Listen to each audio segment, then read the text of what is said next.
Hello people and welcome back to the channel. और भाई आज की इस वीडियो में हमारे पास में है R15M and the R15 version 4। तो आज की इस वीडियो में हम करने वाले इनका डिटेल्ड रिव्यू। तो अगर आपने अब तक हमारे चैनल को सब्सक्राइब नहीं किया तो फटाफट से कर लेना। और भाई वीडियो स्टार्ट करने से पहले वेरी स्पेशल थैंक्स टू आकड़ यामा सीकर रोड, जिन्होंने आज मुझे ये दोनों ही बाइक प्रोवाइड किए, the R15 version 4 and the R15M। तो अगर आपको यामा का कोई भी प्रोडक्ट लेना है और अगर आप जयपुर में रहते हैं तो एक बार से आकड़ यामा को विजिट जरूर करना है। इनके टोटल 3 शोरूम है पूरे जयपुर में, सबकी ही पिन लोकेशन और एड्रेस मैंने डिस्क्रिप्शन में दे दी है। तो आप शोरूम पे आइए, अपनी फेवरेट बाइक देखिए, बुक कीजिए, बेस्ट प्राइजेस पे लेके जाइए। चलो भाई लेट्स स्टार्ट।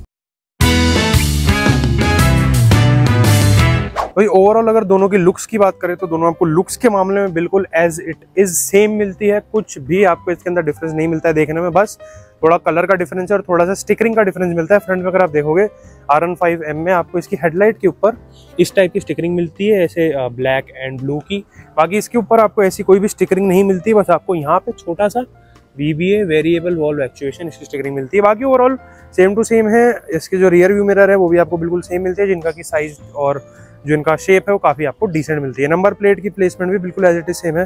दोनों में ही आपको twin split DRL LED DRLs देखने को मिलती है, जो कि देखने में काफी अच्छी लगती है। फ्रंट में दोनों में ही आपको bifunctional LED projector headlamp आता है, ठीक है। फ्रंट व्हील की अगर हम बात करें तो फ्रंट व्हील भी आपको इनके अंदर दोनों में ही सेम मिलता है। 100/80 R17 का टायर मिलता है दोनों में ही आपको फ्रंट में 282 mm की ब्रेकिंग डिस्क मिलती है विद ट्विन पिस्टन कैलिपर। दोनों में ही आपको बाइबर के ब्रेक्स देखने को मिलते हैं। दोनों में ही आपको डुअल चैनल ABS और ट्रैक्शन कंट्रोल का सपोर्ट देखने को मिलता है। दोनों के फ्रंट टेलीस्कोपिक फोक्स की बात करूं तो दोनों में ही आपको USD टेलीस्कोपिक फोक्स मिलते हैं, जिनका साइज 40-41 mm के आसपास है। बस फर्क इतना है, उसके अंदर आपको ब्लैक आउट मिलते हैं, इसके अंदर आपको वो गोल्डन वाला या ऑरेंज गोल्डन जो भी लोग बोलते हैं, येलो, उस वाले कलर के आपको इसके अंदर USD फोक्स देखने को मिलते हैं। साइड्स की अगर मैं लुक्स की बात करूं तो साइड में भी आपको दोनों के दोनों बिल्कुल सेम मिलती है। बिल्कुल वही आपको एकदम फुल्ली कवर्ड R1M जैसी इसके अंदर डिजाइन मिलता है। यहाँ पे आप देख सकते हैं R1M की बैजिंग, नीचे क्विक शिफ्टर लिखा हुआ है और यहाँ पे पूरा आपको इस वाले एरिया में प्रॉपर ऐसे सिल्वर फिनिश मिलती है और नीचे यहाँ पे सिल्वर फिनिश है और यामा का लोगो है, यामा का टेक्स्ट लिखा हुआ है। तो यहाँ पे अगर मैं वर्जन 4 की बात करूँ तो ये भी आपको साइड से बिल्कुल ऑलमोस्ट सेम ही मिलती है, बस सिर्फ कलर्स का फर्क है। इसके अंदर आपको डुअल टोन मिलता है, जैसे उसके अंदर है, उसके अंदर सिल्वर और ब्लैक है। इसके अंदर आपको रेसिंग ब्लू और ये matte dark blue type finish मिलती है। यहाँ पे आपको R15 और नीचे वर्जन 4 की बैजिंग। क्विक शिफ्टर आपको इसके अंदर नहीं मिलता है, इस वजह से इसके अंदर आपको उसकी बैजिंग नहीं मिलती है। बाकी ओवरऑल जो यहाँ पे आपको इसके अंदर टेक्सचर मिलता है, ऐसा ये थोड़ा रफ सा, काफी स्मूथ रफ, मतलब अलग सा टेक्सचर है, बहुत प्यारा लगता है देखने में। तो ये चीज बिल्कुल सेम टू सेम आपको उसके अंदर भी देखने को मिलती है। जो साइड्स में भाई इसके अंदर एक डिफरेंस है वो ये है कि R15M में आपको LED टर्न इंडिकेटर्स मिलते हैं और R15 वर्जन 4 में आपको हेलोजन टर्न इंडिकेटर्स मिलते हैं, जो कि मेरे हिसाब से R15 वर्जन 4 में गलत चीज़ है कि भाई आप इतने पैसे दे रहे हो तो एटलीस्ट आपको LED टर्न इंडिकेटर्स तो मिले। बट भाई अब ये वाला सीन आता है इसके अंदर, तो अब क्या कर सकते हैं, कंपनी कहीं तो डिफरेंस करेगी, वरना पॉइंट ही क्या है दो बनाने का। टैंक की अगर मैं बात करूँ तो टैंक आपको दोनों में ही सेम मिलते हैं, डिजाइन वाइज सेम मिलते हैं, बस कलर स्कीम का फर्क है। इसके अंदर आपको डुअल टोन में मिलता है, ये वाला एरिया सिल्वर है, ये ब्लैक है। यहाँ पे आपको बीच में ब्लू कलर की स्ट्रिप मिलती है और R15M की बैजिंग है। E20 कंप्लाइंट बाइक आती है, ये भी E20 कंप्लाइंट बाइक है। R15 की यहाँ पे आपको बैजिंग नहीं मिलती है कोई भी, यहाँ पे आपको कोई भी R15M की बैजिंग नहीं मिलती है। इसका फ्यूल लिड, उसके अलावा अगर मैं ओवरऑल टैंक की बात करूँ तो सिंगल टोन टैंक मिलता है, रेसिंग ब्लू। यहाँ पे आपको इसके अंदर वेंट वाला डिजाइन मिलता है इस वाले पार्ट पे, सेम चीज आपको इधर भी मिलती है। दोनों में ही आपको 3D एम्बॉस्ड यामा का लोगो देखने को मिलता है, जैसे कि आप देख सकते हैं। टैंक कैपेसिटी की बात करूँ तो दोनों में ही आपको 11 लीटर्स का टैंक आता है और जिसके अंदर आपको 1.6 कुछ लीटर की रिजर्व फ्यूल कैपेसिटी आती है। तो इसकी माइलेज आपको मिलती है अराउंड 45 to 50 के आसपास।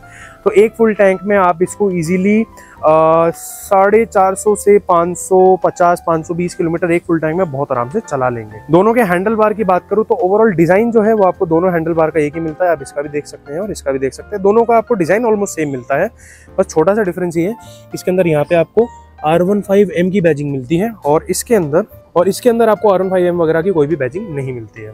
अब अगर हैंडल बार की प्रॉपर बात करूं तो यहाँ पे लेफ्ट साइड में आपको हाई बीम, लो बीम और पास लाइट का स्विच मिलता है। नीचे आपको इसका टर्न इंडिकेटर और यहाँ पे मिलता है हॉर्न।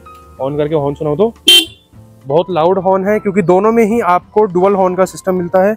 इसके अंदर आप देख सकते हैं एक वो लगा हुआ, एक यहाँ पे लगा हुआ है, सेम चीज एक इसके अंदर आपको वहां पे दिखेगा, एक वो लगा हुआ और एक आपका हॉर्न यहाँ पे लगा हुआ है, ये रहा, ठीक है।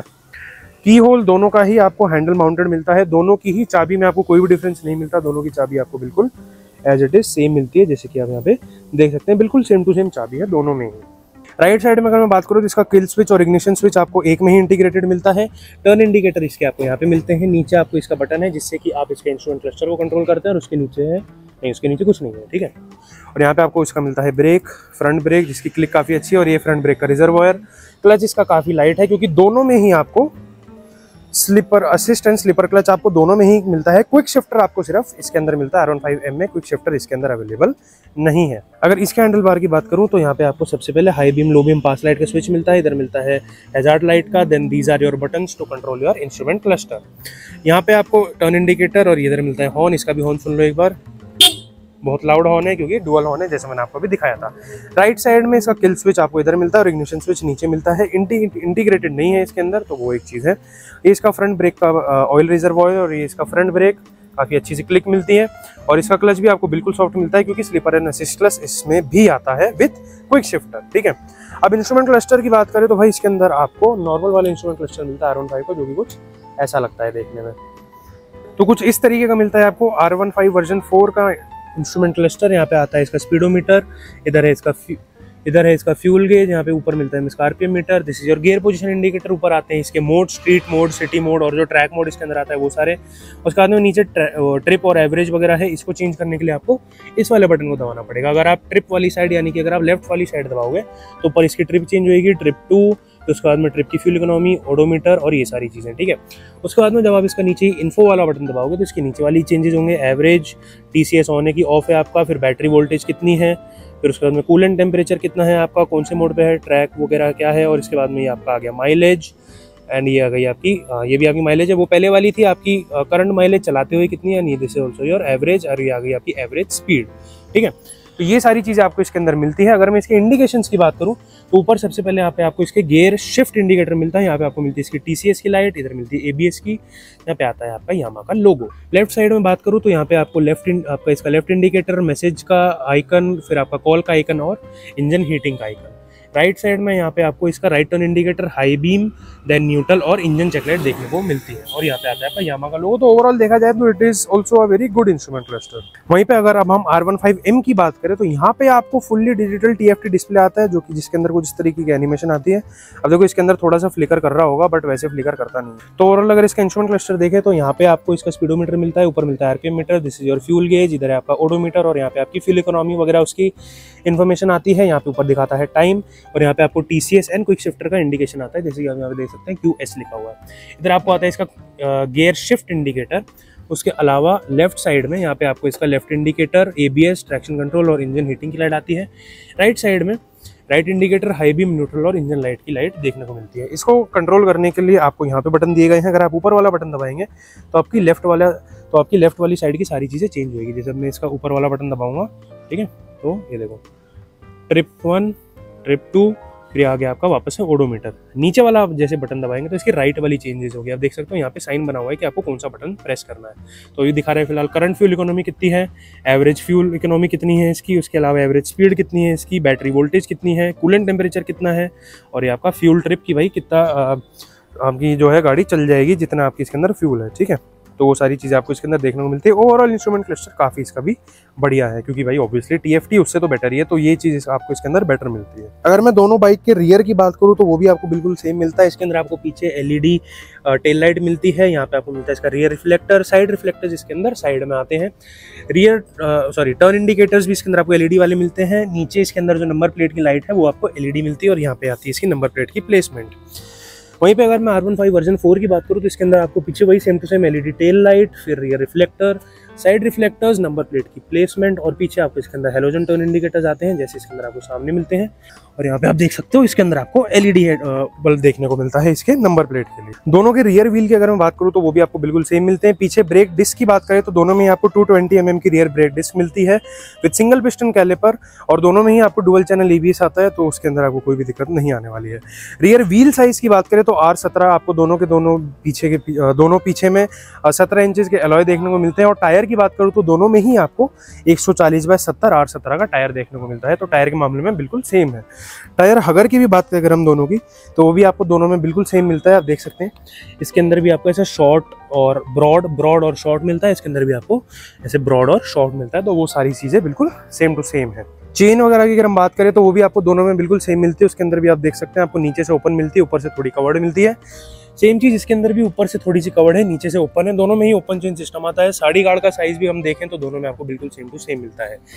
ये है इसका पिलियन का foot peg, rider foot peg, और ये है इसका गियर चेंज लिवर। इसके अंदर आपको 6 स्पीड का मैनुअल गियर बॉक्स आता है, 1 नीचे 5 ऊपर। उसके अंदर भी सेम चीज, पीछे पिलियन का foot peg, rider foot peg, आपका गियर चेंज लिवर। उसमें भी 6 स्पीड का मैनुअल गियर बॉक्स आता है, 1 नीचे बाकी 5 ऊपर। रियर सस्पेंशन की बात करें तो भाई वो भी आपको दोनों में बिल्कुल सेम मिलता है, बस फर्क इतना है इसके अंदर ब्लैक स्प्रिंग है, उसके अंदर येलो स्प्रिंग है। दोनों में ही आपको लिंक टाइप मोनोक्रॉस सस्पेंशन आता है। मोनोक्रॉस क्या होती है भाई? कुछ नहीं, it is basically monoshock, but Yamaha उसको मोनोक्रॉस बुलाता है। अब भाई फाइनली अगर हम दोनों के इंजन की बात करें तो दोनों में ही आपको 155 सीसी का लिक्विड कूल्ड इंजन मिलता है, जो कि 18.1 bhp की पावर और 14.2 Nm का टॉर्क जनरेट करता है। दोनों की अगर मैं माइलेज की बात करूं तो दोनों में ही आपको अराउंड 45 to 50 के आसपास की माइलेज मिल जाती है।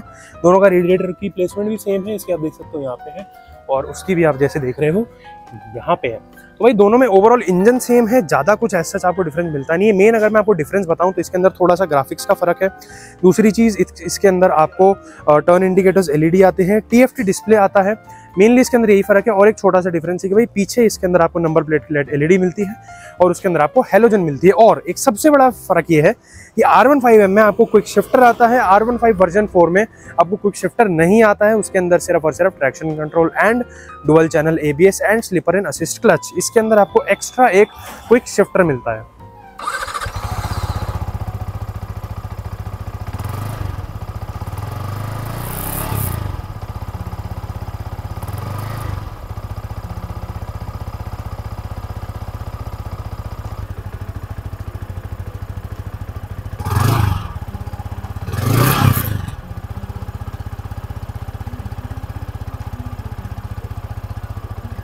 तो अगर मैं दोनों बाइक के प्राइस डिफरेंस की बात करूं तो R15 वर्जन 4 का एक शोरूम प्राइस आपको मिलता है 1,90,000 रुपीज़ और R15M का एक शोरूम प्राइस मिलता है 2,01,000 रुपीज़। तो आपको लगभग 10-11 हज़ार रुपये का फर्क है। और ऑन रोड आते आते भी ऑलमोस्ट उतना ही रहता है। ये ऑन रोड आते आते कुछ 2,29,30 हज़ार की होती है और ये 2,40,41 हज़ार के आसपास की पड़ती है।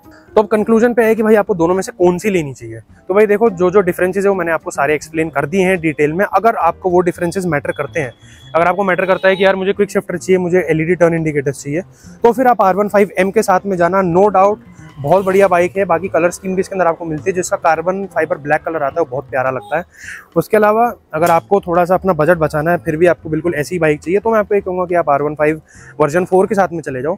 मेन इसके अंदर जो मेजर डिफरेंस मेरे हिसाब से है वो है कि भाई इसके अंदर मेन क्विक शिफ्टर और TFT डिस्प्ले आता है, बस ये इसके अंदर एक थोड़ी एक्स्ट्रा एडवांटेज मुझे लगती है। हालांकि टर्न इंडिकेटर्स और हेलोजन बल्ब से आई डोंट थिंक किसी को इतना फर्क पड़ता है। और एक छोटा सा और डिफरेंस है कि भाई इसके अंदर आपको सामने यामा लिखा हुआ मिलता है इसके फ्रंट मडगार्ड पे, और इसके ऊपर आपको नहीं मिलता है। तो बस इतना सा ही डिफरेंस है। तो भाई यार, अगर आपको ये वीडियो पसंद आई हो तो इसे लाइक जरूर करना है, साथ ही शेयर जरूर करना अपने दोस्तों के साथ में, और मुझे कमेंट करके बताना अगर आपका कोई भी सवाल है इन दोनों से रिलेटेड, या इन जनरल भी अगर आपका कोई क्वेश्चन है तो मैं उसका आंसर जरूर से दूंगा। तो आज की वीडियो के लिए इतना ही। Thank for watching, subscribe to the channel and जय महाकाल एवरीबॉडी।